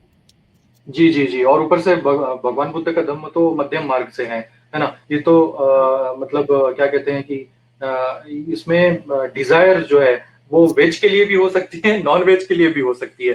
किसी को पनीर भी बहुत अगर पसंद आ गया तो वो धम्म मार्ग नहीं है। तो आपको जो है जो जो डिजायर्स है ना, जो धम्म का जो आधार है वो ये है कि यदि आपने क्या कहते हैं कि क्लेश जागृत किया, आपने किसी चीज की इच्छा जागृत की, और ऐसी इच्छा जो आपको बार बार चाहिए, अगर इस तरीके की अगर आपने इच्छा जागृत की तो आपको दुख ही होगा। तो दुख का कारण जो है वो इसी से शुरू होता है। तो नॉनवेज वेज के चक्कर में तो कोई अर्थ नहीं है। जैसा ताई ने कहा कि जो निर्जीव है और ये लाइफ साइकिल है, ये तो फूड चेन है, फूड चेन के हिसाब से जो सही लगे वो खाना सही होगा, और इंटेंशन ज्यादा इंपॉर्टेंट है। तो धम्म मार्ग में इंटेंशन को ज्यादा महत्व दिया गया है। बहुत बहुत धन्यवाद ताई इस प्रश्नों को बताने के लिए। तो ताई अभी हम लोग सारे जो है गल्फ में रहते हैं, जो कि भिक्षु संघ यहाँ नजदीक मिलना बड़ा मुश्किल भी होता है, और ऐसा व्यक्ति जो धम्म को बहुत अच्छे तरीके से जाने पहचाने और उसका पालन करे, ऐसे व्यक्ति भी काफी मतलब मुश्किल से मिल पाते हैं। तो कैसे करें, मतलब गल्फ में जो जो जो जो बौद्ध परंपरा को मानने वाले जो लोग हैं, वो इसका पालन, जो वर्षावास का जो पालन है वो किस तरीके से करें, इस पर थोड़ा सा आप दृष्टिकोण रखें अपना। ओके, जरूर जरूर भैया। जैसे अब हम यहाँ दुबई में हैं, लेकिन ये हमारी एम्स की इतनी प्यारी टीम है कि हम सब इकट्ठा होते थे, हर महीना मिलते थे। लेकिन अब ये कोविड के सिचुएशन के कारण हम सब हमारे घर में ही बैठे हैं। तो हमारी जो एक पल्लवी ताई है, मोहिते फैमिली, इन्होंने एक छोटा सा उपक्रम शुरू किया और हम सब लोग जुड़ते गए। धीरे धीरे छोटा सा था, अब अच्छा बड़ा उपक्रम हो गया है। तो हम लोग 10 फैमिली इकट्ठा ऐसे ही वेब मीटिंग द्वारा शाम को इकट्ठा होते हैं। अब हर कोई अपने अपने घर में बैठा होता है, हर कोई पंचशील लेता है और हर कोई अच्छे से समझता है कि मुझे पंचशील का पालन कैसे करना है। अगर आपने हमें सिर्फ गाना नहीं है, हमें सिर्फ वो समझना चाहिए कि अगर मैं झूठ बोलने जाऊं तो मुझे समझना है कि अरे नहीं, मुझे नहीं बोलना है। तो हम शील भी धारण करते हैं। जो नए नए सूक्त है, हम उस सूक्त को पाली में भी, मराठी हिंदी जो भी अनुवाद हो उसमें हम पढ़ने की कोशिश करते हैं, ताकि हमें पता चले कि क्या बुद्ध ने सूत्रों में क्या बताया हुआ है। तो इस प्रकार हम कोशिश करते हैं। फिर हम हफ्ते में एक चर्चा भी लेते हैं कि ये अभी मैत्री क्यों करनी है, या भिक्षु संघ क्या है, या अलग अलग विषय हम लेते हैं और हम सभी लोग चर्चा करते हैं। हर कोई थोड़ा थोड़ा अपनी ओर से पढ़ाई करके अपना जो मत है वो बताता है।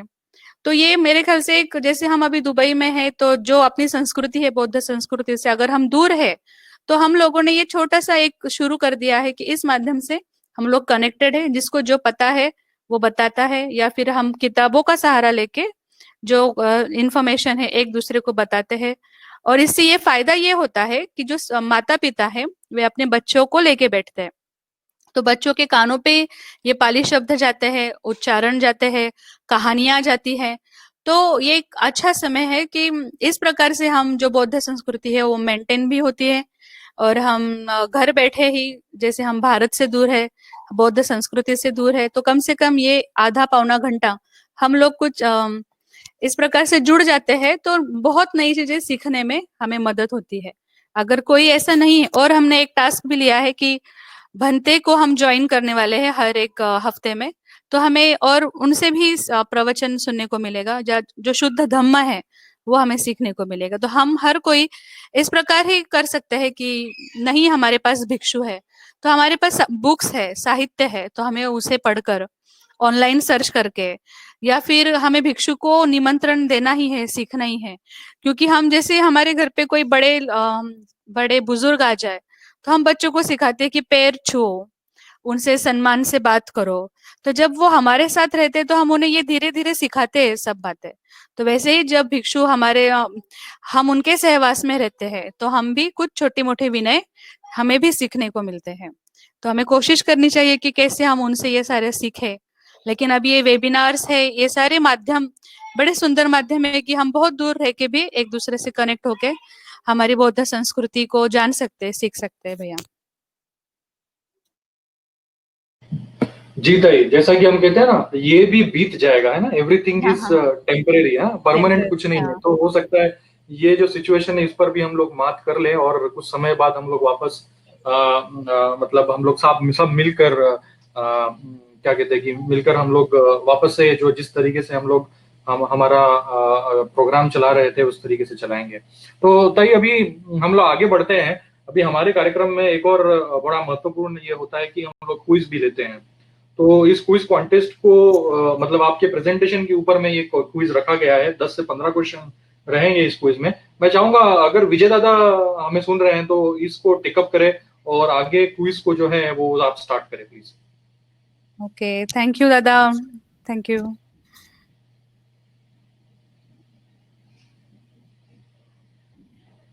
Hello. हाँ, जय भीम Jai अजय Bhim. दादा। We will start the screen. Okay. I will Okay. share my screen.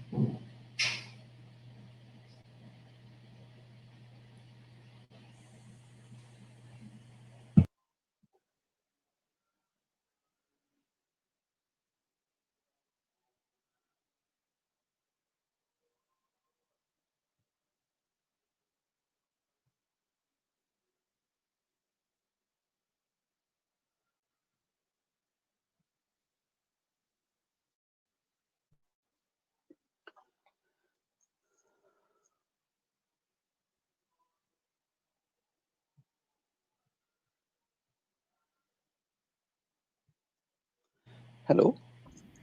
हाँ, आप आवाज लोगों को आ दिख रहा रही है। है मेरी स्क्रीन?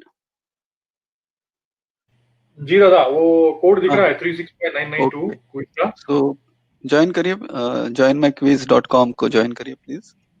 जी, जो भी हमारे साथ में चैट बॉक्स में अवेलेबल है वो कृपया इस हाँ तरफ हाँ, ध्यान दें कि क्विज का कोड यस। इस तरीके से है 365992। आप वहां जाके क्विज में एंटर करें। हाँ, विजय जी अवेलेबल है।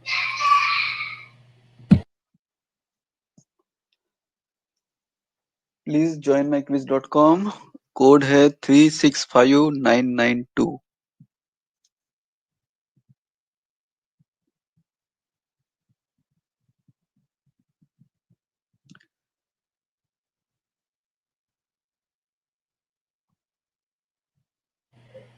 सभी से अनुरोध है कि कृपया करके तुरंत इस लिंक पर जाकर आप तैयार रहें। कभी भी हम लोग स्टार्ट कर सकते हैं और काफी कम समय है, तो आप जल्द से जल्द प्रश्नों के उत्तर भी दें और जल्द से जल्द इस क्विज में आप पार्टिसिपेट करें।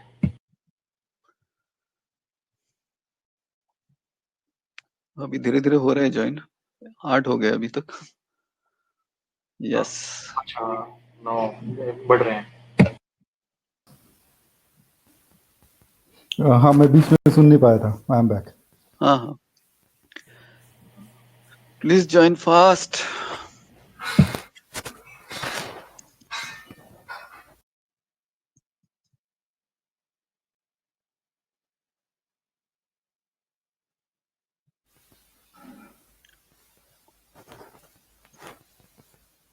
क्विज के बारे में मैं बताना चाहूंगा कि ये प्रश्न जो थे वो हिंदी भाषा में थे। इसका ट्रांसलेशन करना थोड़ा कठिन काम था, लेकिन हमें इस काम में श्री प्रकाश पहकर जी ने काफी मदद की है। उन्होंने पूरे प्रश्न को इंग्लिश में ट्रांसलेट करके हमें दिया। Thank you very much Prakash ji, यदि आप सुन रहे हो, इस प्रोग्राम को देख रहे हो तो।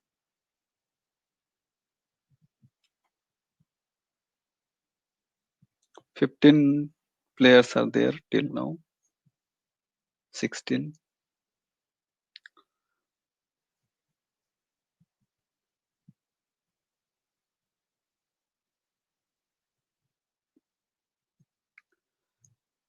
और थोड़ा वेट कर लेते हैं। मेरे ख्याल से किसी को ज्वाइनिंग में प्रॉब्लम तो नहीं है। 25 लोग जो यदि किसी को प्रॉब्लम है तो चैट बॉक्स में प्लीज लिख दें ताकि हम लोग आपके प्रश्नों के उत्तर दें और किस तरीके से अगर टेक्निकल इश्यूज अगर है तो हम लोग उसको सॉल्व करें। 16 लोग अभी तक ज्वाइन कर चुके हैं। आप जानते होंगे कि इस क्विज कॉन्टेस्ट ये हम लोग ये जो रिकॉर्ड है ये हम लोग रखेंगे 1 साल तक, और आने वाले अगले साल में हम लोग जो बड़ी जयंती करेंगे, जो बाबा साहब की हर साल हम लोग बड़ी जयंती करते हैं, उस जयंती के उपलक्ष्य में हम लोग टॉप 5 स्कोरर्स को हम लोग स्पेशली स्टेज पर बुला के उनको हम फेलिसिटेट लोग करेंगे, उनका सत्कार करेंगे, उनको फेलिसिटेट करेंगे। और कुछ खास कंसोलेशन प्राइजेस भी आपके लिए हम लोग निर्धारित किए हुए हैं। आप कृपया करके इस क्विज को सीरियसली लें और इसको अच्छे से आप अगर आप पार्टिसिपेट करें तो बिल्कुल भी ये जो प्राइजेस है आपके हो जाएंगे। और बट ऑब्वियस कि इसका जो जानकारी इस प्रेजेंटेशन में मिल रही है वो तो आपको उन्नत करेगी।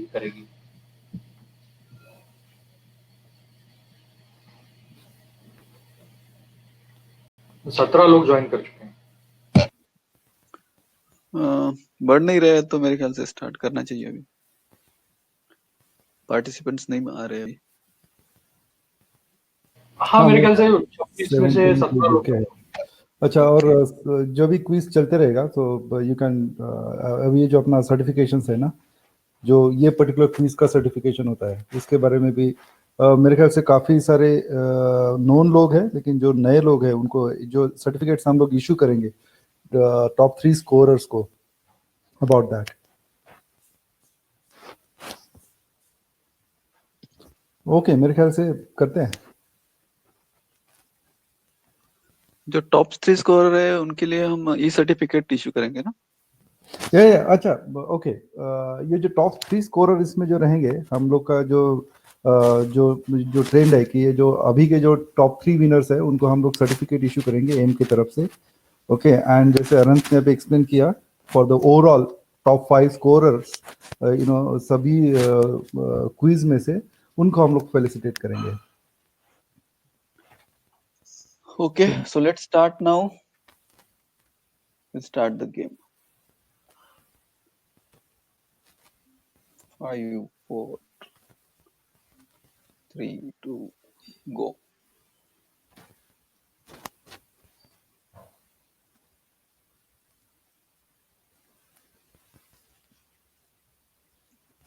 Countdown Yeah, has no, this started. is interesting. We have 5 minutes to go. If somebody still missing और कुछ किसी को अगर ज्वाइन करना है तो आप देख रहे हैं यहाँ पे अभी तक भी गेम कोड ओपन है, दिख रहा है टॉप में। सो आप अभी भी ज्वाइन कर सकते हो, किसी ने अभी तक ज्वाइन नहीं किया। आपको टाइम थोड़ा कम मिलेगा, लेकिन आप अभी भी ज्वाइन कर सकते हो गेम में।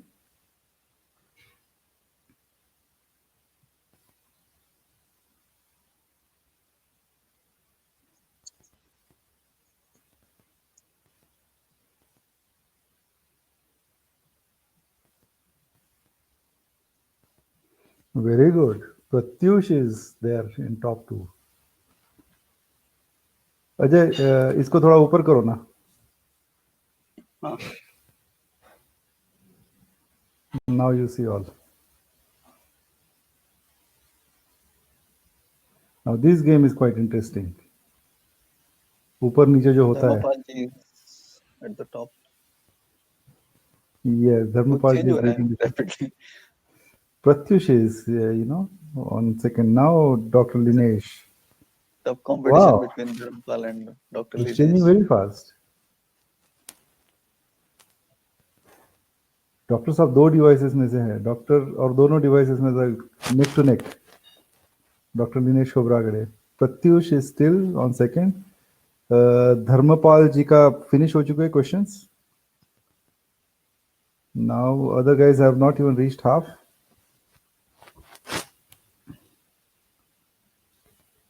नाउ किरण जी आगे, किरण है, शौर्य, नरेंद्र, जगतकर, शौर्य लग रहा है, Sakshi is there. Shaurya second number पे आ गया। शौर्य सेकंड नंबर पे आ गया अभी, वेरी गुड। क्या बात है। अभी प्रत्युष और शौर्य के बीच में चल रहा है। डॉक्टर साहब Dinesh third. Is Kiran is also jumping in. शौर्य।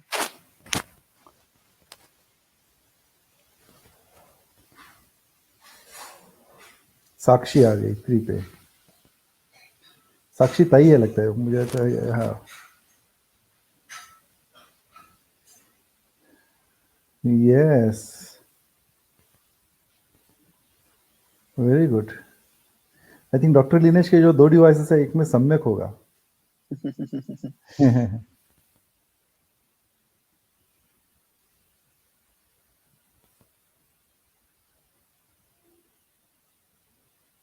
राज आ गया, Raj. Raj is which Raj now? Kumar Sanjay वाला राज और राज तायड़े। मेरे ख्याल से राज तायड़े होगा।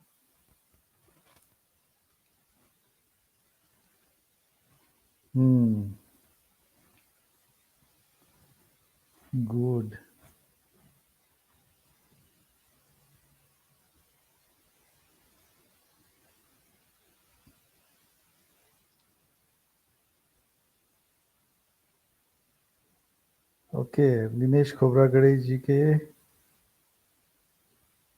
2 है, अभी हो गया मेरे ख्याल से फिनिश। कितना टाइम हो गया? How long do we have? 2.5। 2.5 minute हो गया। लोगों ने बहुत तो जल्दी कितने लोग आ गए ऊपर? जल्दी हो जाएगा गेम खत्म मेरे ख्याल से। सभी ने प्रश्नों के उत्तर दे दिए क्या? सभी के हो गए हैं? देखो नीचे स्क्रॉल करके। टॉप पे धर्मपाल जी, नंबर 2 पे लिनेश खोबरागड़े, नंबर 3 पे लिनेश खोबरागड़े वापस। अच्छा, एक ही नाम से 2 एंट्री किए हैं। हाँ, एक अच्छा, पे हो सकता है कोई 2 लोग खेल रहे फैमिली। हैं। सम्यक।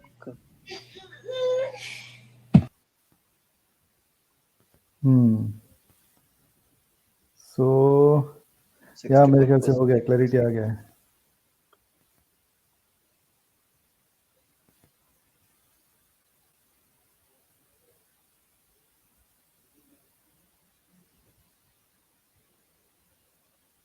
अच्छा, बहुत फास्ट खेले।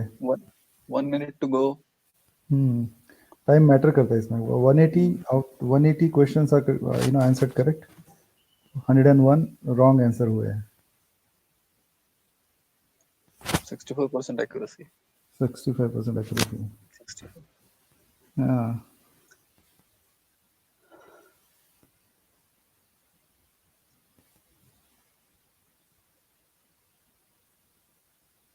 अभी सम्यक 981 उसने रिप्लेस किया। देखो नीचे और थोड़े चेंजेस हुए।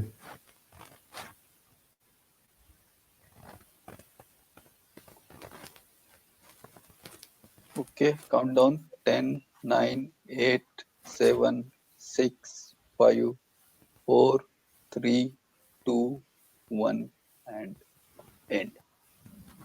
या सो टॉप लास्ट मोमेंट पे Narendra has come in। Narendra, very good. First winner Dharmpal ji, second Linesh Khobragade and third Narendra.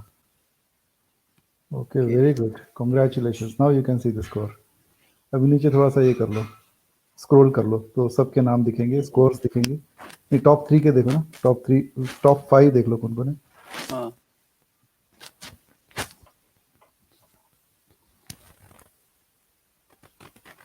तो धर्मपाल जी 86। ऐसे कैसे 86% एक्यूरेसी फर्स्ट पे? एंड देन 93% है, 93। लेकिन वो टाइमिंग का ये होगा बिकॉज उन्होंने बहुत फास्ट खेला है तो उनको प्रायोरिटी अच्छा, मिला। तो देखो टाइमिंग की 93 वजह वाला से वो। सेकंड पे है। हम्म। दिनेश खोबरागड़े, डॉक्टर दिनेश खोबरागड़े है 93, फिर भी सेकंड नंबर पे है। तो वो टाइमिंग के ऊपर भी स्कोरिंग करता है ये सॉफ्टवेयर।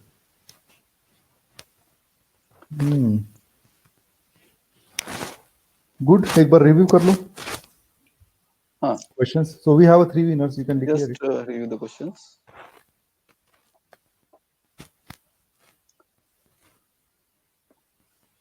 हाँ, तो पहला प्रश्न था कि फर्स्ट सरमन तथागत ने किधर डिलीवर किया था, तो that place was Sarnath. Second question, Varshavas कितने महीने का होता है, तो 3 months। Then Varshavas commences from which month, so Ashadh Purnima से वर्षावास का प्रारंभ होता है। Then total Varshavas completed by Tathagata in his lifetime, so Tathagata ने पूरे 45 वर्षावास अपने लाइफ टाइम में किए थे। और फर्स्ट जब देशना दी थी तो वो कौन सा सुत्ता था, तो that sutta name was Dhammachakra Pravartan Sutta. Then which Purnima is called Guru Purnima, so Ashadhi Purnima is called as Guru Purnima, क्योंकि उसी दिन उन्होंने अपना सुत्ता 5 ब्राह्मणों के सामने रखा था। Name the first Buddhist monastery founded by Anath Pindak at Shravasti, so that monastery name was Jetwan। so अनाथ पिंडक उस समय के काफी अमीर आदमी थे।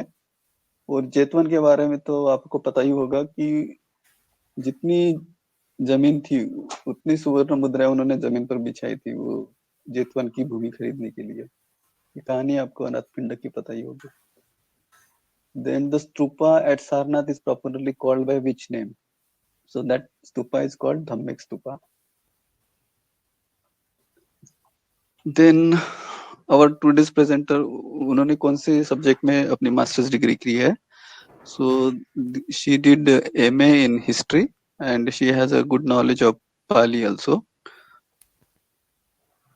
Then the bhikkhu who has completed 10 Varshavas in her lifetime is named as. So हम लोगों ने देखा कि उन्हें स्थाविर कहते हैं, Thero. Then who donated the first Buddhist monastery Venuvantu Buddha in Rajgriha? So that was donated by King Bimbisar. Then who divided the body relics of Tathagata? So that was done by Drone. Next question, how many Varshavas a Mahathero Bhikkhu finished in his lifetime? So 20 Varshavas उन्हें complete करना चाहिए महाथेरो होने के लिए. Then tooth relics. Where is the tooth relics of Gautam Buddha? So that was in Sri Lanka. Who was the first bhikkhu among the Panchavargiya Bhikkhu Sangha? So that was Bhante Kauvya. So that's all.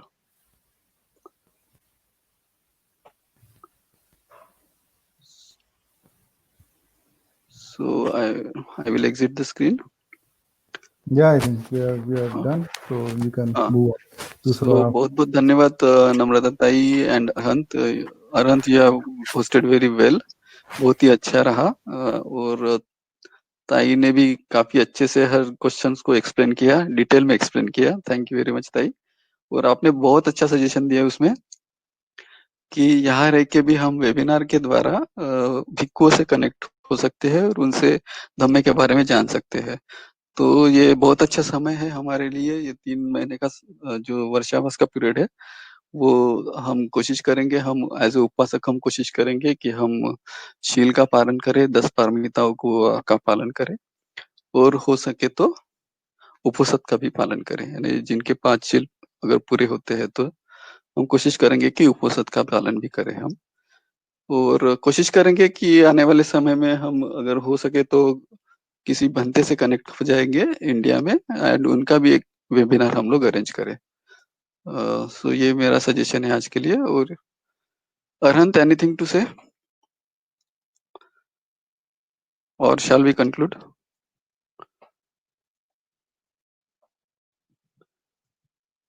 Hello, can you hear me? I can hear you, Ajay. I Okay. think Arhant Okay. नहीं है. सो यहाँ conclude करें हम? Shall we stop here? Conclude करते हैं मेरे ख्याल से. Let's conclude it. Okay, so thank you very much all the attendees for attending this program. और मिलते हैं अगले सप्ताह और एक नए टॉपिक के साथ. सो तब तक के लिए नमो बुद्धाय, जय भीम, सबका मंगल हो, सबका कल्याण हो. इसी के साथ आज के इस सेशन को हम समाप्त करते हैं. Thank you, Dada. Thank you, Sarvanna. Thank you very much. Thank you.